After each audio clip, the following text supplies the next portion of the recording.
করবো। আসলে আমার এখন না দিলেও হতো, সকাল সকাল কাজের মাসে চলে আসবে না, এর জন্য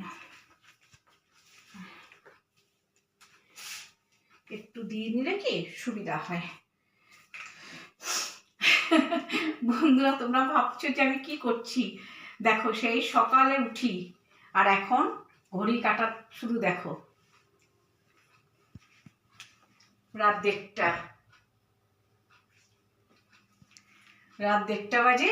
আমি এখন ঘর ঝাড় দিচ্ছি, কারণ ঘরটা একটু নোংরা হয়ে পড়েছিল। আর কাজের মাসি দুবার করে আসে আমাদের ঘরে, একদম ভোরবেলা আসে, 5:30 থেকে 6:45 মধ্যে, 6:45 হয় না, চলে আসে। তো ও ঝাড় দেয়, তখন মোছে না। তো আজকে ভাবলাম আমি সুন্দর করে একটু ঝাড়টা দিয়ে রেখে দিই, মাসি আসবে যখন, বাসনও অনেক পড়েছে। তো দেখো, তাই ভাবছি তোমাদেরকে একটু দেখাই, দেখো কত যুদ্ধ করতে হয়। এবারে শোব। এই এখনো শুইনি, তোমরা মনে হয় অনেকেই ঘুমিয়ে পড়েছো বা শুয়ে শুয়ে মোবাইল দেখছো, কিন্তু আমি দেখো কাজ করেই যাচ্ছি।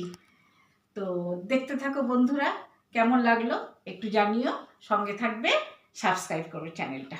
চলো, গুড নাইট।